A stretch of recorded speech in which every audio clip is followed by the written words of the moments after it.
Episode की शुरुआत में दिखाया जाता है स्वांग रोते रोते अपने माता पिता से बोलती है कि मैं उस प्रिंस से शादी नहीं कर सकती, मैं उसे बिल्कुल पसंद नहीं करती। स्वयं की मॉम बोलते हैं कि darling, house of garden counselling के रिश्ते लंबे समय से उनके साथ अच्छे नहीं हैं। हमने अगर स्वयं की शादी उससे की तो उसकी जिंदगी बर्बाद हो जाएगी। उसके पिता बोलते हैं कि तुम बात की गहराई को समझो और बोलते हैं कि ये शादी खुद किंग ने अरेंज की है, मैं कैसे मना कर सकता हूँ। स्वयं रोते हुए बोलती है कि पापा, आपने वादा किया था कि मैं अपना पति खुद चुन सकती हूँ, और बोलती है कि मैं कभी उस प्रिंस से नहीं मिली, शादी करने से अच्छा है कि मैं मर ही जाऊँ।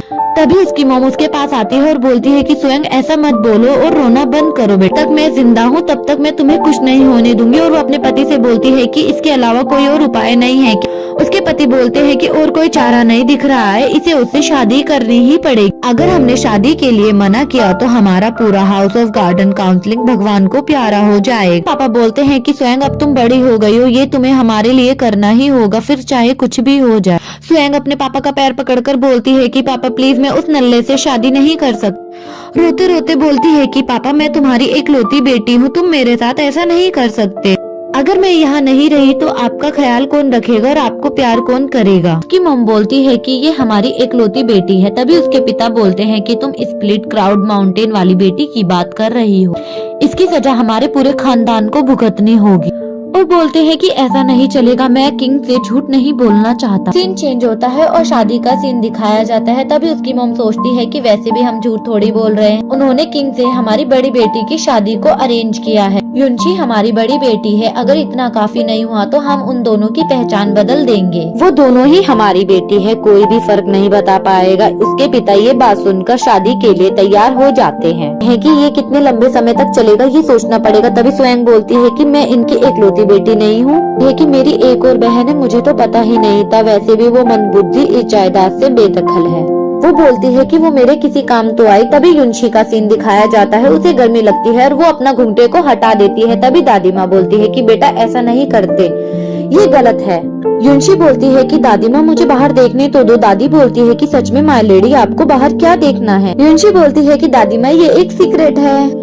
युनशी और प्रिंस की शादी हो जाती है। युनशी कमरे में वेट कर रही होती है और बोलती है कि ये शादी करना कितना बड़ा सरदर्द है, और बोलती है कि पता नहीं झक मारने के लिए इतना इंतजार करवा रहा है। और बोलती है कि शाम हो गई है, मैंने अभी तक आराम नहीं किया है। तभी वो तेज आवाज में बोलती है कि मुझे कब तक ऐसे ही बैठा रहना पड़ेगा। तभी जो बाहर ड्यूटी दे रहे होते हैं वो बोलते हैं, माय लेडी प्लीज आप अपनी वाइफ की ड्यूटी में ज्यादा जल्दबाजी मत कीजिए। युनशी बोलती है कि इसका क्या मतलब होता है? तभी एक लड़की बोलती है कि सब्र करो, आपको पता चल जाएगा। पहरा दे रहे होते हैं, वो आपस में बातें करते हैं कि और औरतों के मुकाबले प्रिंस एक अच्छे तलवारबाज हैं और रात को तलवारबाजी में मास्टर करें।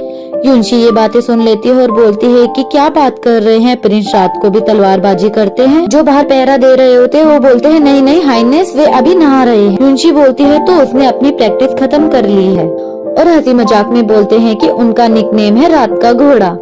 तभी जो लड़की पहरा दे रही होती है वो उसकी मुक्का मारती है और बोलती है कि तुम अपनी जुबान संभाल कर बात करो, तुम्हें मरना है क्या? तभी युनशी को अचानक से याद आता है और वो बोलती है कि मैं शादी का ये वाला पार्ट कैसे भूल सकती, और बोलती है कि मैंने तो स्वांच की जगह शादी की है, मुझे सच में इसका सामना करना पड़ेगा। आता है और बोलता है कि मुर्गा तैयार है। बाहर के पहरेदार बोलते हैं हाँ मैंने मुर्गे को अच्छे से तैयार किया है। युनशी ये बातें सुनकर घबरा जाती है। पहरेदार पूछता है कि आपने क्या करने का सोचा है कि आज रात को हम शुरू में ही पहले ड्रैगन्स और मोती का खेल खेलेंगे।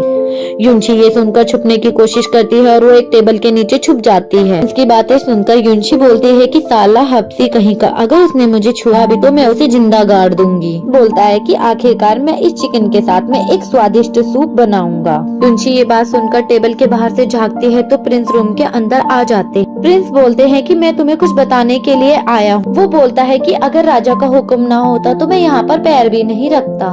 आउटेन साला हराम का पिल्ला, उसे क्या लगता है वो मुझे मजबूर कर सकेगा सिर्फ सपने।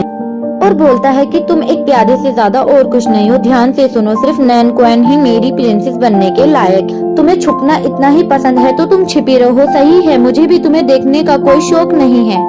और वहाँ से चला जाता है और बोलता है कि उसकी मेड को भेजो, वो इसकी मदद करेगी। और बोलता है कि उसे दूसरी जगह भेज दो। उसके पहरेदार लड़की के पास आते हैं और बोलते हैं कि आप चिंता मत करो माय लेडी। बोलते हैं कि हाइनेस जरूर उन्होंने आज पूरी बोतल पी ली होगी। युनशी बोलती है कि उसने क्या कहा? उसने मुझे सिर्फ एक प्यादा बताया है कि मैं बहुत ज्यादा खुश हूँ।